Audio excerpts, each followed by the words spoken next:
हुए देखा, जैसे ही बालक को रोते हुए देखा, पूछने लगी, लाल मेरे पुत्र, क्या बात हुई, पूरा दृष्टांत मुझे बता, बात क्या हुई। महाराज ध्रुव जी कहते हैं, मैया ध्यान देना, करे एक माता के लिए एक पुत्र सम्मुख खड़े होकर ये प्रश्न अगर कर दे तो कितने बड़े शर्म की बात है, कितने बड़े दुख की बात है।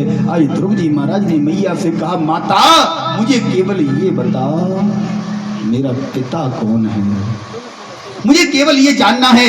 क्यों? क्योंकि अगर ये राजा मेरा पिता है तो जब मैं उसकी गोद में बैठने के लिए गया तो महाराज उसकी दूसरी पत्नी ने मुझे नीचे क्यों उतार दिया।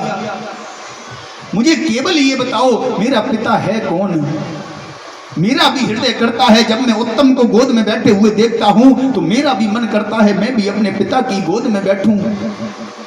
मेरा पिता कौन है।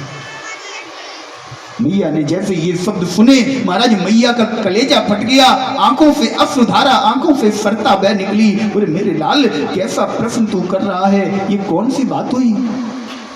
मैया ने जैसे तैसे अपने हृदय को संभाला। इस समय ध्रुव जी महाराज की अवस्था केवल 5 वर्ष की है बंधुओं, केवल 5 वर्ष की। ध्रुव जी महाराज से कहती है सुनीति, लाल बेटा माता हूं मैं और राजा पिता। लाल वैसे तो इस संसार में तेरी माता मैं हूं, ये जो राजा जिसकी गोद से तुझे उतारा गया ना, ये तेरा पिता है।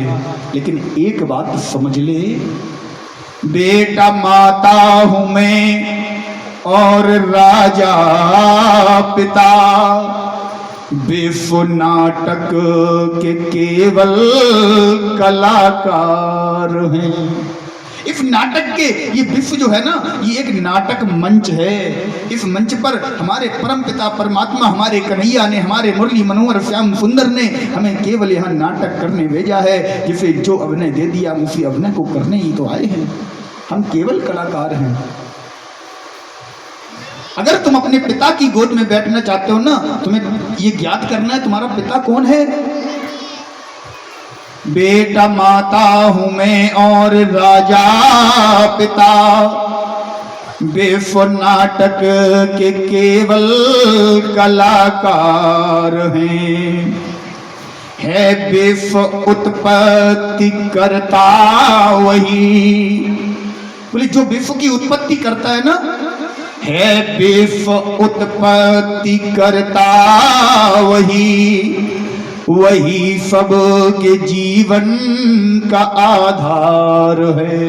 बोले वो सबके जीवन का आधार है। तुम पूछ रहे हो तुम्हारा पिता कौन है, तो महाराज इस सारे संसार का परम पिता वो है। अगर तुम्हें अपने पिता की गोद प्राप्त करनी है, तुम्हें भी अपने पिता की गोद में बैठना है, तो इस सांसारिक पिता को छोड़ मेरे लाल उस पिता के लिए उन्हीं की शरण में हो जाओ विमल, वही सब के जीवन का आधार है।